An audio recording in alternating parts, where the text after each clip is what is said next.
Hello every one. ഇന്ന് നമ്മൾ ചർച്ച ചെയ്യാൻ വേണ്ടി പോകുന്നത് ഡിസ്ചാർജ് ഓഫ് കോൺട്രാക്റ്റ് ആണ്. കോൺട്രാക്റ്റിൻ്റെ മീനിങ്, ഡെഫിനിഷൻ ഇതെല്ലാം ഫസ്റ്റ് പാർട്ടിൽ പറഞ്ഞിട്ടുണ്ട്. ആൻഡ് നമ്മൾ ആദ്യം തന്നെ നോക്കാൻ വേണ്ടി പോകുന്നത് ഡെഫിനിഷനാണ്. The termination of the contractual obligation of the parties involved making them no longer bound to fulfil their duties under the contract.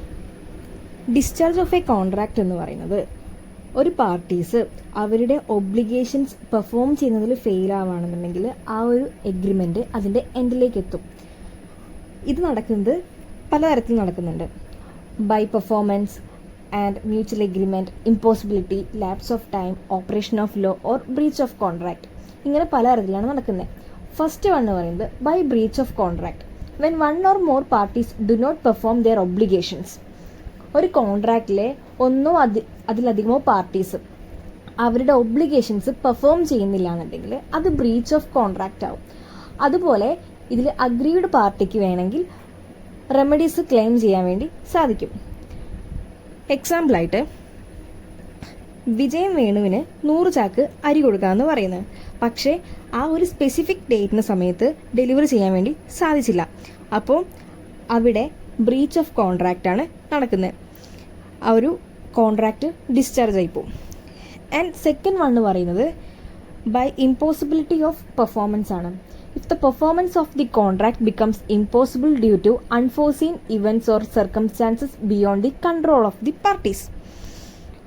ഒരു കോൺട്രാക്റ്റ് വോയിഡ് ആവുന്നത് എപ്പോഴാണെന്ന് വെച്ചാൽ പെർഫോം ചെയ്യാൻ അവർക്ക് താല്പര്യമുണ്ട്, പക്ഷേ death, market crash, natural disaster ഇതെല്ലാം മൂലം അവർക്ക് ആ ഒരു കോൺട്രാക്റ്റിലെ ഒബ്ലിഗേഷൻസ് പെർഫോം ചെയ്യാൻ വേണ്ടിയിട്ട് സാധിക്കുന്നില്ല. ഈ ഒരു സാഹചര്യത്തിൽ ആ ഒരു കോൺട്രാക്റ്റ് ഡിസ്ചാർജ് ആയി പോകും. എക്സാമ്പിളായിട്ട് ജൂൺ 17 ഒരു തിയേറ്ററിൽ കോൺസേർട്ട് വയ്ക്കുന്നു, പക്ഷേ ബിഫോർ ദി ഡേറ്റ് ആ തിയേറ്റർ ബേൺ ആയി പോവുക ചെയ്യുന്നത്. Then the contract discharge due to impossibility. And next പറയുന്നത് ബൈ ലാപ്സ് ഓഫ് ടൈം ആണ്. If it is not performed within the time specified or within a reasonable time. If no time is specified the aggrieved party does not take action within the period of limitation.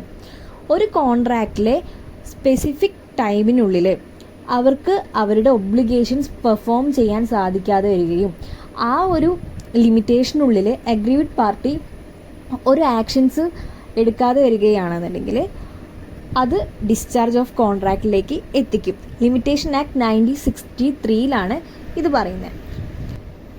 ഇതിൽ example നോക്കുകയാണെന്നുണ്ടെങ്കിൽ A ബിയോട് പറയുന്ന 3 മാസത്തിനുള്ളിൽ അയാളുടെ goods ബിക്ക് delivery ചെയ്യുമെന്ന് പറയാണ്. അങ്ങനെ 3 മാസമായിട്ടും A ബിക്ക് ഡെലിവറി ചെയ്ത് കൊടുക്കുന്നില്ല.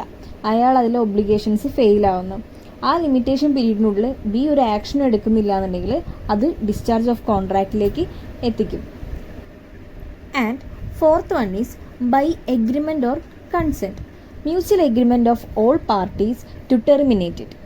ഇതിലെന്താ പറയുന്നത് വെച്ചിട്ടുണ്ടെങ്കിൽ ഒരു കോൺട്രാക്റ്റിലെ എല്ലാ പാർട്ടീസും മ്യൂച്വലി ആ ഒരു കോൺട്രാക്റ്റ് ക്യാൻസൽ ചെയ്യാനോ സബ്സ്റ്റിറ്റ്യൂട്ട് ചെയ്യാനോ അല്ലാന്നുണ്ടെങ്കിൽ അൾട്ടർ ചെയ്യാനോ സമ്മതിക്കുകയാണ് ചെയ്യുന്നത്. ഇത് പലതരത്തിൽ സംഭവിക്കുന്നുണ്ട്. Waiver, alteration, rescission, novation. First one is waiver, voluntary giving up of a right under the contract. Waiver എന്ന് പറഞ്ഞിട്ടുണ്ടെങ്കിൽ കോൺട്രാക്റ്റിലെ ഒരു പാർട്ടി അയാളുടെ റൈറ്റ്സ് വോളണ്ടറി അയാൾ ഉപേക്ഷിക്കുകയാണ് ചെയ്യുന്നത്. എക്സാമ്പിൾ നോക്കുകയാണെന്നുണ്ടെങ്കിൽ എയും ബിയും കൂടി ഒരു കോൺട്രാക്റ്റിലെത്തും. എ പറയും ബിയുടെ വീട് പെയിൻ്റ് അടിച്ചു കൊടുക്കാമെന്ന്. പിന്നീട് ബി തീരുമാനിക്കും വേണ്ട, ഇപ്പോൾ വീട് പെയിൻ്റ് അടിക്കേണ്ട ആവശ്യമൊന്നും ഇല്ലയെന്ന് പറയും.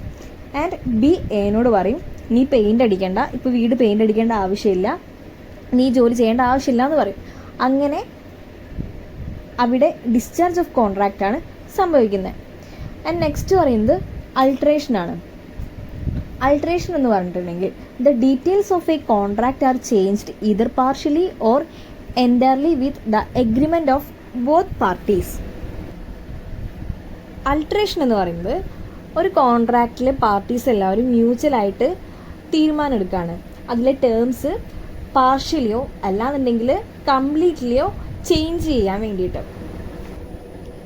ആൻഡ് സെയിം പാർട്ടീസ് തന്നെയായിരിക്കും അതിലുണ്ടായിരിക്കുക. അതുപോലെ തന്നെ പുതിയ terms can offer different benefit compared to the original contract. Example നോക്കുകയാണെന്നുണ്ടെങ്കിൽ എ ബിക്ക് വാക്ക് കൊടുക്കുകയാണ് ചെയ്യുന്നത്. 5 ലക്ഷം രൂപയ്ക്ക് 6 മാസത്തിനകത്ത് അയാൾ വീട് പണിത് കൊടുക്കുകയാണ്.